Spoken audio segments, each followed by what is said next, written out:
Hello everyone. तो आज के इस वीडियो सेशन में हम कवर करने वाले हैं क्लास 9 सिविक्स का चैप्टर 1 का पार्ट 1 कवर करेंगे, जिसका नाम है what is democracy and why democracy. Democracy मतलब लोकतंत्र। लोकतंत्र क्या होता है और लोकतंत्र की क्या नीड है, लोकतंत्र क्यों होना चाहिए, इन सारी चीज़ों को हम बड़े डिटेल में समझने वाले हैं इस वीडियो सेशन के अंदर। तो आइए बढ़ते हैं आगे।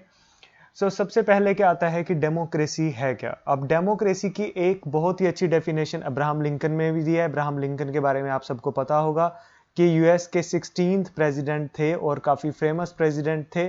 इन्होंने एक बहुत ही अच्छा कोट दिया था डेमोक्रेसी के बारे में। इन्होंने कहा था कि government of the people, bye the people and for the people, यानी कि लोगों की सरकार, लोगों के द्वारा और लोगों के लिए, उसको हम बोल देते हैं डेमोक्रेसी।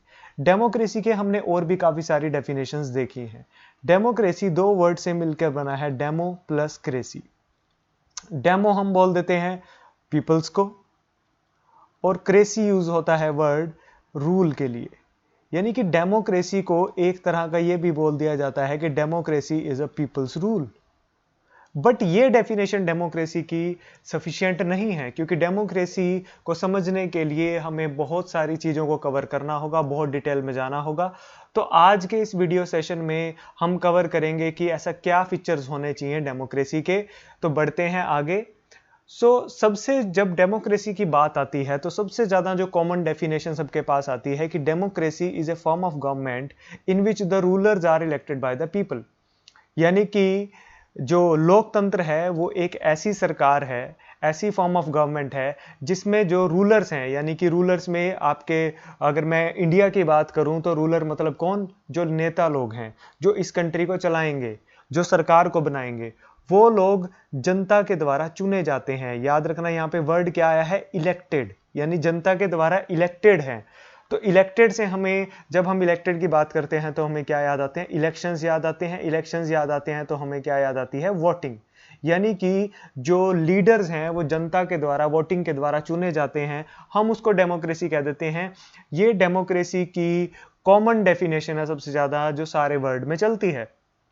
बट यहां पे इस डेफिनेशन से हमें एक चीज तो समझ आ गई कि जो डेमोक्रेटिक नेशन होगा वहां की गवर्नमेंट पक्का क्या होगी, इलेक्टेड होगी, और जो नॉन डेमोक्रेटिक होगा वहां की जो गवर्नमेंट होगी वो नॉन इलेक्टेड होगी। तो इस कॉमन डेफिनेशन से हमें ये चीज समझ आ चुकी है। बट क्या ये चीज सफिशिएंट है, नहीं, ये हमें समझना होगा। हमने कहा कि जहां पे गवर्नमेंट लोगों के द्वारा इलेक्टेड नहीं है वो डेमोक्रेसी नहीं है, वो नॉन डेमोक्रेटिक गवर्नमेंट है। तो क्या हम ऐसा कोई एग्जांपल भी देख सकते हैं जो कि नॉन डेमोक्रेटिक गवर्नमेंट का एग्जांपल हो? देखते हैं। हम केस लेते हैं म्यांमार का। म्यांमार में आर्मी रूल है। The army ruler of Myanmar were not elected by the people. अब म्यांमार में अगर आर्मी रूल है बट आर्मी जनता के द्वारा नहीं चुनी जाती, तो हम ये कह सकते हैं कि जो म्यांमार है वो किसका एक एग्जाम्पल है, नॉन डेमोक्रेटिक गवर्नमेंट का एग्जाम्पल है। Those who happen to be in the control of the army became the ruler of the country. जो भी लोग आर्मी के अंडर आते हैं या आर्मी में काम करते हैं, वही लोग उस कंट्री को क्या कर रहे हैं, रूल कर रहे हैं। ये भी एक एग्जाम्पल है। तो ये जो एग्जाम्पल है इसमें हमने क्या देखा, इसमें हमने देखा कि कोई नेशन अगर डेमोक्रेटिक नहीं है तो वहां किस तरह की गवर्नमेंट हो सकती है, आर्मी रूल वाली गवर्नमेंट हो सकती है, यानी कि वहां पे आर्मी शासन हो सकता है। दूसरा एग्जाम्पल हम देखते हैं, डिक्टेटर्स लाइक पिनोशेट, यानी कि ऑगस्टो पिनोशेट एक डिक्टेटर थे, कहां के, चिले के, and he was also not elected by the people. अब यहां पे हमें पहले जो एग्जांपल हमने म्यांमार का देखा उसमें हमें एक चीज समझ आई कि जो डेमोक्रेटिक नेशन नहीं है वहां पे या तो आर्मी रूल हो सकता है। दूसरे एग्जांपल से हमें पता चला कि वहां पे डिक्टेटरशिप भी हो सकती है। डिक्टेटर वर्ड कहां से बना है, डिक्टेटरशिप। डिक्टेटरशिप का मतलब होता है सिंगल पर्सन रूल। जहां पे सिंगल पर्सन रूल है करता है, यानी कि वहां पे सभी लोगों के पास कोई ज्यादा राइट्स नहीं होंगे, सिर्फ किसकी चलती है, सिर्फ एक ही आदमी की चलती है, सिंगल पर्सन रूल है, उसको हम बोल देते हैं डिक्टेटरशिप। इस ऐसे कई एग्जांपल आज भी देखने को मिलते हैं। जैसे नॉर्थ कोरिया का एग्जांपल हम आज के टाइम में ले लेते हैं, वहां वो उसको भी हम क्या कह सकते हैं, वो भी क्या है, डिक्टेटरशिप है। या फिर हमने पास्ट में जर्मन में जो हिटलर के बारे में सुना है, वो भी किस चीज का एग्जाम्पल था, वो भी डिक्टेटरशिप का एग्जाम्पल था। तो डिक्टेटरशिप से आप आपको याद रखना है सिंगल पर्सन रूल। और जब हम बात करते हैं आर्मी रूल की, जैसा कि हमने म्यांमार में देखा, तो वो गवर्नमेंट किस तरह की होगी, ये दोनों गवर्नमेंट, ये होगी नॉन डेमोक्रेटिक गवर्नमेंट। आगे चलते हैं। आगे हम देख रहे हैं कि एक और तरह की गवर्नमेंट हो सकती है नॉन डेमोक्रेटिक में, जिसको हम बोल देते हैं मोनार्कीज। तो सबसे पहले समझते हैं कि ये मोनार्की क्या होता है। ये सारे वर्ड बहुत इंपॉर्टेंट है, आपसे एग्जाम में पूछ लिए जा सकते हैं, पास्ट में भी पूछे गए हैं, एक एक नंबर की डेफिनेशन में पूछ लिए जाते हैं, तो आपने हर वर्ड का ध्यान रखना है।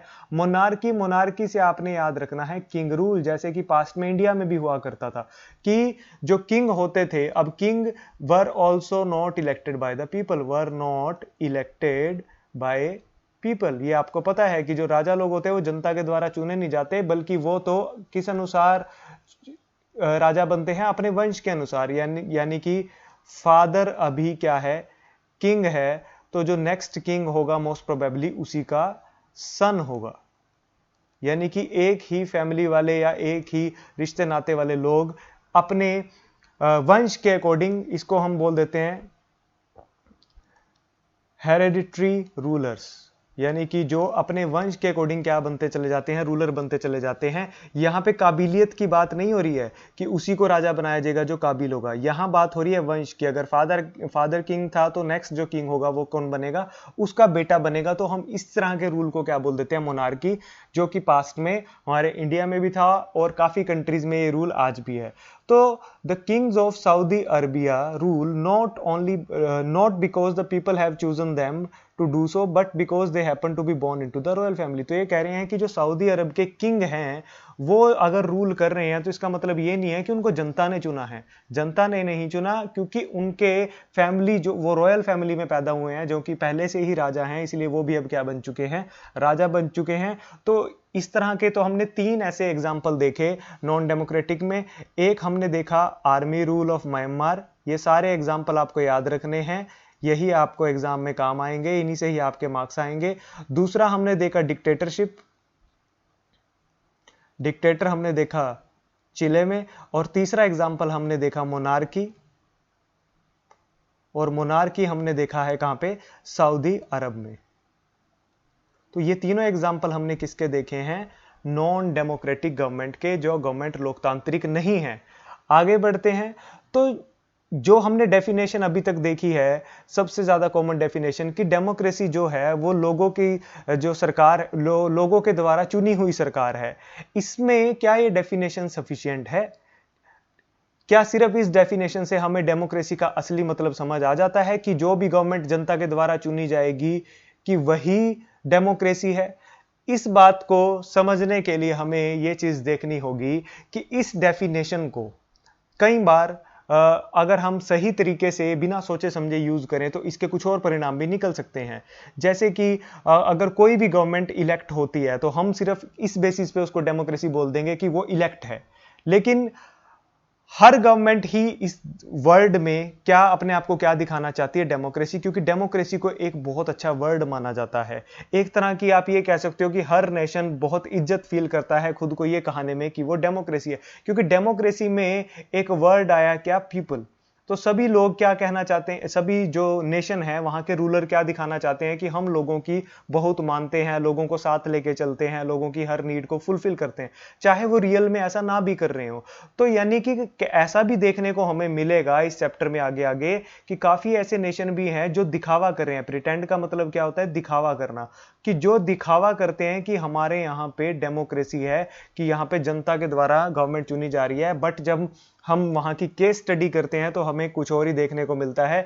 जैसे कि आप इस फोटो में भी समझ सकते हैं कि कुछ रूलर, इनको आप आर्मी के मान सकते हो या इनको कुछ और मान सकते हो, नक्सलिस्ट मान सकते हो, ये क्या कर रहे हैं, जबरदस्ती डेमोक्रेसी का दिखावा कर रहे हैं कि यहाँ पे डेमोक्रेसी है, बट एक्चुअल में है कौन, वो आर्मी रूलर कह सकते हो आप इनको, जैसे कि हमने कहां पे देखा, म्यांमार में देखा। ठीक है, so these peoples are not elected by the people, but वो क्या दिखाना चाह रहे हैं, ये बोर्ड लगा के, ये सिंबल लगा के कि ये नेशन डेमोक्रेसी है। तो सिर्फ दिखावे के नाम पे किसी नेशन को डेमोक्रेसी नहीं बोला जा सकता।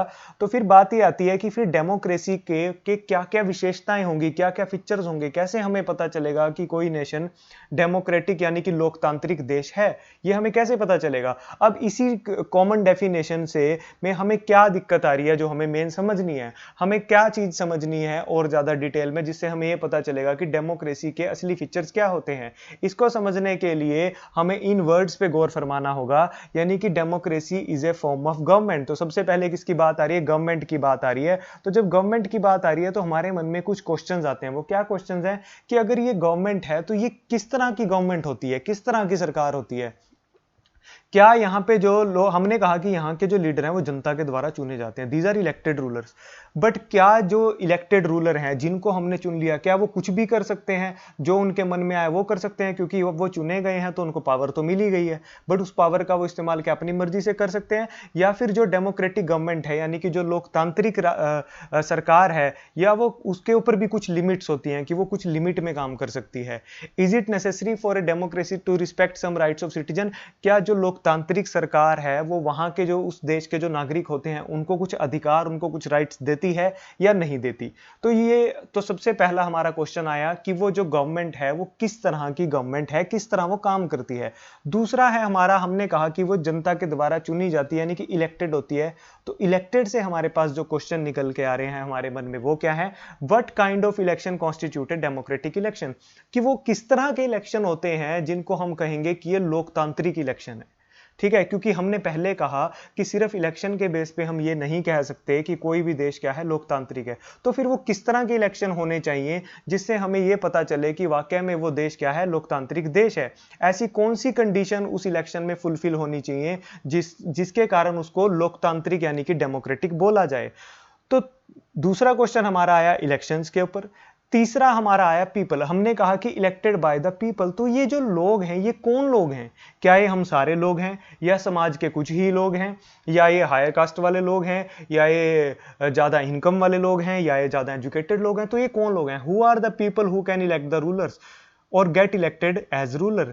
तो ये जो लोग जो वोट डालते हैं, या ये जो लोग जो इलेक्शन में पार्टिसिपेट करते हैं, ये कौन लोग हैं? इनकी क्या फीचर्स हैं, क्या विशेषताएं हैं? क्या ये हर कोई इंसान कर सकता है, कोई स्पेशल लोग ही करते हैं? Should this include every citizen on an equal basis? क्या इस चीज में भी समानता है कि सभी के सभी लोग वोट डाल सकते हैं? क्या इस चीज में समानता है कि सभी के सभी लोग, चाहे वो किसी मर्जी रिलीजन, किसी मर्जी कास्ट से बिलोंग करते हो, लेकिन वो इलेक्शन में हिस्सा ले सकते हैं?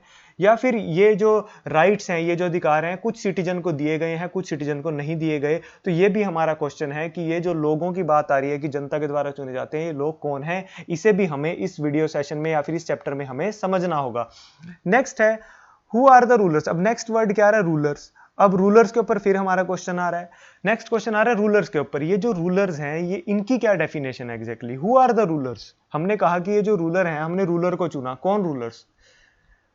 Which officials must be elected for any government to be called a democracy? क्या हम किसी भी पर्सन को उठा के अपना नेता चुन लेंगे? तो जिसे हमें नेता चुनना है वो कौन पर्सन होना चाहिए? उसकी कोई अलग क्वालिफिकेशन होनी चाहिए, या उसकी कोई अलग लुक होनी चाहिए? ऐसा उसके अंदर क्या होना चाहिए कि हम उसे अपना रूलर बनाएंगे, यानी कि उसे हम शासन करने के अधिकार देंगे, पावर देंगे? Which decisions may be taken by the non-elected officials in a democracy? अब ये तो है नहीं कि किसी भी देश में जितने भी लोग सरकार में काम करते हैं वो सारे जनता के द्वारा ही चुने जाते हैं। कितने लोग ऐसे भी तो हैं जो गवर्नमेंट जॉब करते हैं। जो गवर्नमेंट जॉब करते हैं वो जनता के द्वारा थोड़ी ना चुने गए हैं। यानी कि हम उनको क्या बोलेंगे कि वो काम तो सरकार का ही कर रहे हैं, लेकिन वो नॉन इलेक्टेड ऑफिशियल हैं। तो ये जो नॉन इलेक्टेड ऑफिशियल है, ये कौन कौन से डिसीजन ले सकते हैं, और जो इलेक्टेड ऑफिशियल है, ये कौन कौन से डिसीजन ले सकते हैं? तो इस तरह के कई क्वेश्चन हमारे सामने आ रहे हैं। तो हमने क्या देखा कि जो डेमोक्रेसी की कॉमन डेफिनेशन है वो अभी हमारे हर क्वेश्चन का आंसर हमें नहीं दे पा रही है। यानी कि पहले हमारा क्वेश्चन आया कि वो किस तरह की सरकार होगी, फिर वो अगर इलेक्टेड होगी तो इलेक्शन किस तरह के होने चाहिए, जो लोग अगर चुनेंगे तो वो लोग कौन लोग होने चाहिए, जो इलेक्शन में हिस्सा लेंगे वो कौन लोग हो सकते हैं, और जो रूलर्स होंगे वो किस तरह रूल करेंगे, वो कौन लोग होंगे, वो क्यों रूलर बन रहे हैं, हम उन्हें क्यों रूलर बना रहे हैं, क्या हम हर पर्सन को अपना शासक बना सकते हैं? तो इस तरह के सारे क्वेश्चंस के आंसर हमें इस चैप्टर के अंदर मिलने वाले हैं। तो इस चीज को समझने के लिए कि what are the features of a democracy, यानी कि किसी भी लोकतंत्र की क्या क्या विशेषताएं हैं, इसके लिए हमारे पास फर्स्ट पॉइंट है जिसको हम आज के वीडियो सेशन में कवर करेंगे। नेक्स्ट फीचर्स को हम नेक्स्ट वीडियो सेशंस में कवर करेंगे। तो ये जो कहता है, ये क्या कहता है कि major decisions by the elected leader, यानी कि जो इलेक्टेड लीडर हो वही मेजर डिसीजन लें। अब ये बात थोड़ी कॉम्प्लिकेटेड सी लग रही है, इसको समझने के लिए हमें कोई ना कोई एग्जांपल की जरूरत तो पड़ेगी।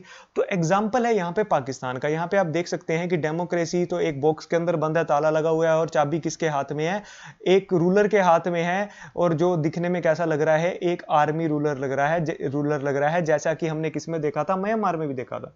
सो पाकिस्तान की अगर हम बात करते हैं, in Pakistan general Pervez Musharraf led a military coup in October 1999। He overthrew a democratic elected government and declared himself the chief executive of the country. तो वो कह रहे हैं कि पाकिस्तान में जनरल परवेज मुशर्रफ उस टाइम पे आर्मी चीफ हुआ करते थे। कब की बात है, अक्टूबर 1999 की बात है, 1999 की बात है। उन्होंने क्या किया कि जो वहां पे डेमोक्रेटिकली इलेक्टेड गवर्नमेंट थी, यानी कि जो पाकिस्तान की जो सरकार जनता के द्वारा चुनी गई थी, उसको उन्होंने ओवरथ्रो कर दिया, यानी कि उसको गिरा दिया और जबरदस्ती खुद को वहां का क्या घोषित कर दिया, चीफ एग्जीक्यूटिव, यानी कि उन्होंने अपनी पावर्स का गलत इस्तेमाल किया। यहां पे एक बहुत इंपॉर्टेंट वर्ड आपके पास आया, इसकी डेफिनेशन पक्का एग्जाम में पूछी जाती है, मिलिट्री कूप। इस मिलिट्री कूप का मतलब क्या होता है, when army of a country, जब किसी देश की army overthrow the government of that country and starts to rule itself, इसको हम क्या बोल देते हैं, मिलिट्री कूप। यानी कि जब किसी देश की जो आर्मी है वो वहां की गवर्नमेंट को गिराकर खुद वहां पे शासन करने लग जाए, तो हम उसको क्या बोल देते हैं, मिलिट्री कूप। और ऐसा कब हुआ था पाकिस्तान में, जनरल परवेज मुशर्रफ जब वहां के आर्मी चीफ थे, अक्टूबर 1999 की बात है। तो और क्या हुआ वहां पे, he changed his designation to president and, बाद में उन्होंने क्या किया, पहले खुद को बोला चीफ एग्जीक्यूटिव हूं, बाद में उन्होंने खुद को प्रेसिडेंट ही घोषित कर दिया कि अब तो मैं इस देश का क्या हूं, प्रेसिडेंट हूं, तो सारे मेजर डिसीजन मैं लूंगा। और 2002 में उन्होंने एक रेफरेंडम करा दिया। यहां पे एक और वर्ड इंपॉर्टेंट आपके पास आ रहा है, रेफरेंडम। रेफरेंडम को हम हिंदी में बोल देते हैं, मैं मीनिंग साइड में लिख रहा हूं तो देखते रहना, रेफरेंडम को हिंदी में बोल देते हैं जनमत संग्रह। जनमत का मतलब क्या होता है, जन मतलब जनता, मत मतलब वोटिंग। तो जब हम किसी डिसीजन के लिए जनता के द्वारा वोटिंग करवा देते हैं, जैसे हमने कोई डिसीजन लेना है तो हम क्या कहते हैं कि यार मैं अकेला नहीं है डिसीजन लेता, हम जनता से पूछ लेते हैं, ठीक है। तो जन से क्या याद रखना है आपने, जनता, और मत से क्या याद रखना है, वोटिंग। तो यानी कि जब आपने कोई डिसीजन लेना है तो आप वोट, जनता को क्या बोलते हो कि आप वोट डालिए और हमें बताइए कि हमें क्या डिसीजन लेना चाहिए, जो मेजोरिटी में लोगों की वोट होगी हम वही डिसीजन लेंगे, ठीक है। तो 2002 में एक रेफरेंडम कराया और जिससे उन्होंने खुद को अपने आप ही क्या दे दी, 5 ईयर एक्सटेंशन दे दी कि अब मैं 5 साल के लिए प्रेसिडेंट हूं। तो उन्होंने रेफरेंडम करवा के क्या दिखाया कि देखो मेरे को जनता ने कहा है कि मैं 5 साल और यहां का क्या रहूंगा, प्रेसिडेंट रहूंगा। बट बाद में जब हमें पता चला पाकिस्तानी मीडिया से, वहां के जो ह्यूमन राइट ऑर्गेनाइजेशन थे और भी जो एक्टिविस्ट लोग थे, जो यानी कि गवर्नमेंट के खिलाफ बोलते थे या गवर्नमेंट के साथ बोलते थे, गवर्नमेंट के सपोर्ट में बोलते थे, जो काफी एक्टिव लोग थे। हर देश में काफी लोग काफी एक्टिव होते हैं, जो आप आज भी आजकल आप मीडिया में देख रहे होंगे कि काफी लोग सरकार के बारे में काफी कुछ ऐसी इंफॉर्मेशन है जो लोगों के सामने लेके आते हैं। उनमें से कुछ अच्छी भी होती हैं, कुछ बुरी भी होती हैं, कुछ गलत भी होती हैं, कुछ ठीक भी होती हैं। तो इनको हम बोल देते हैं डेमोक्रेटिकली एक्टिव पीपल। उन्होंने क्या बोला कि ये जो रेफरेंडम यानी कि ये जो वोटिंग करवाई है परवेज मुशर्रफ ने, ये सारी की सारी फ्रॉड बेस पे करवाई गई है, फोर्सफुली लोगों से वोट दिलवाए गए हैं, ये सही तरीके से नहीं हुई।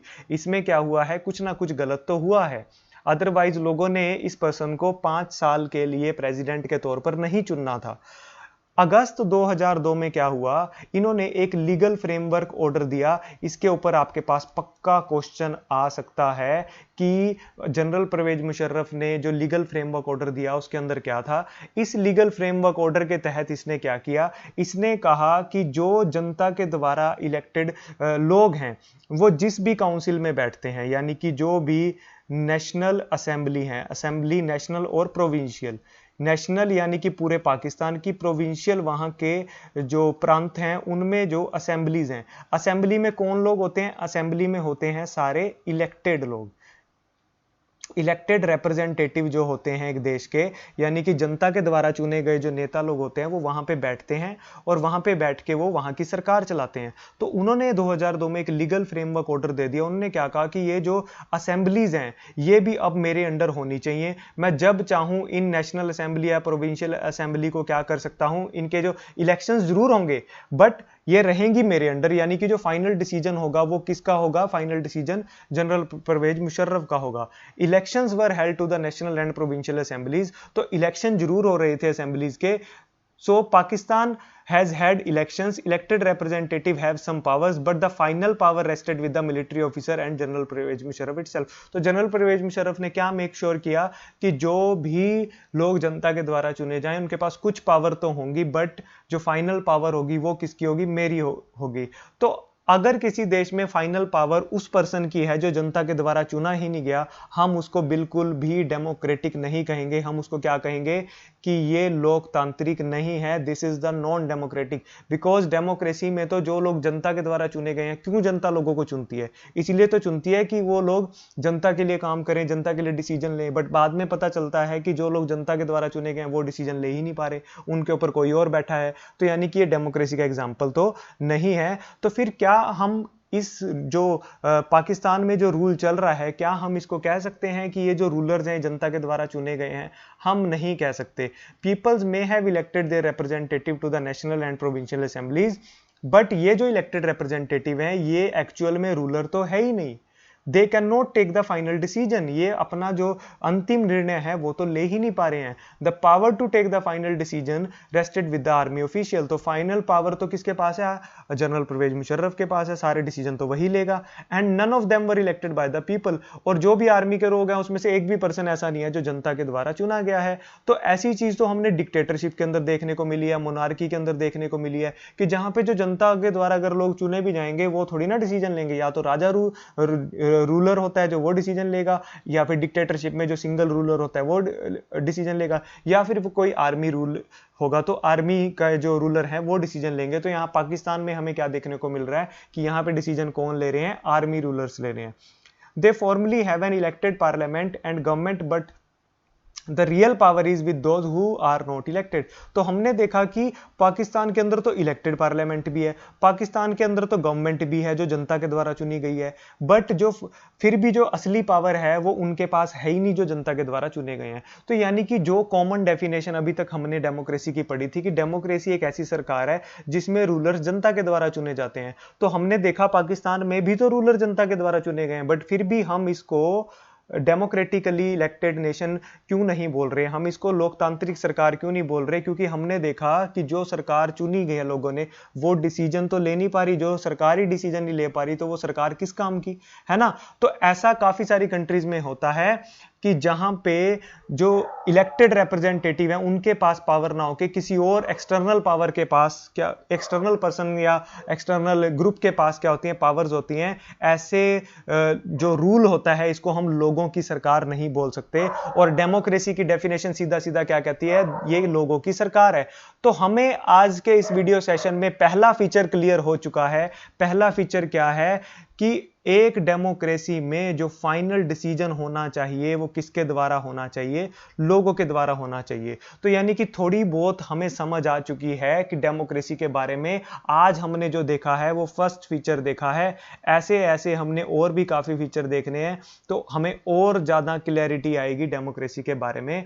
आई होप आपको आज का वीडियो सेशन बहुत अच्छा लगा होगा, आपको हर चीज अच्छे से समझ आई होगी।